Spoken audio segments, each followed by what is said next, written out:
choosing product, choosing brands. What about new products? Like, does behavioral science help in winning with new products? Do you have any insights to share? Yeah. So we know, of course, from our experience that a large number of new products or new line extensions are not a success. There are a lot of challenges which new brands, face in terms of sustenance. Now, one of the examples which I would want to give you from a wonderful company called Colgate, which has a strong mental and physical availability.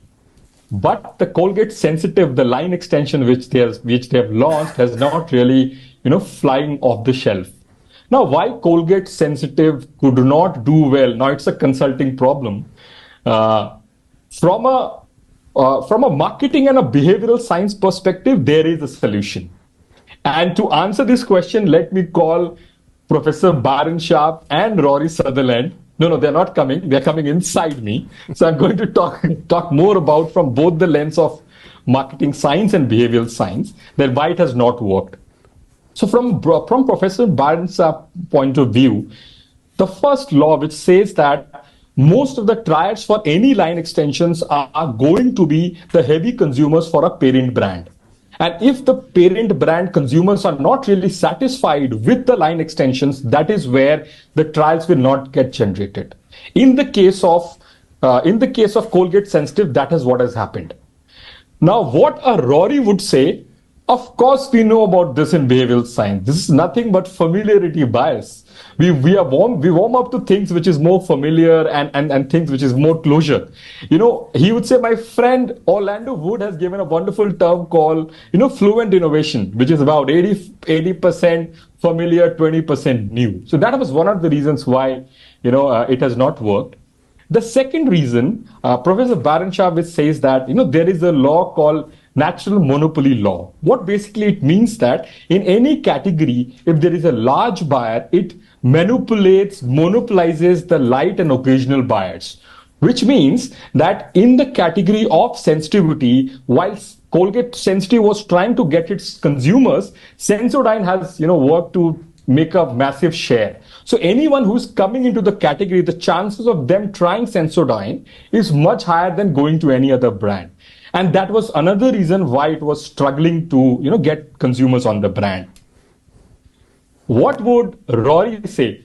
Of course, this is nothing but social proof. We all know it. We all have used it in our lives. That's how, things work. The third reason why, it could not have worked is because of the way brands and associations get formed into our memory. They form through an associative network theory, with which, let's say, Colgate as a brand has an associations around family, around minty fresh, around a good mouthfeel and things like that. They do not have any association around individual toothpaste. It's around sensitivity. It's around pain relief. Now, any brand, any mother brand, when they are doing any advertisement, they are trying to refresh the memory structures which they currently have, which they have been doing it. If you want to create a separate association, you need to do a lot more to create that journey. Many a times it happens that mother brand, they do not have that kind of bandwidth in terms of moving the money to an NPD, and as a result of that, NPDs always struggle. And that is one of the reasons from a Byron Sharp point of view, it has struggled. How would Rory answer it? Brain is a pattern-seeking machine. If you give an information which is congruent, it will assimilate.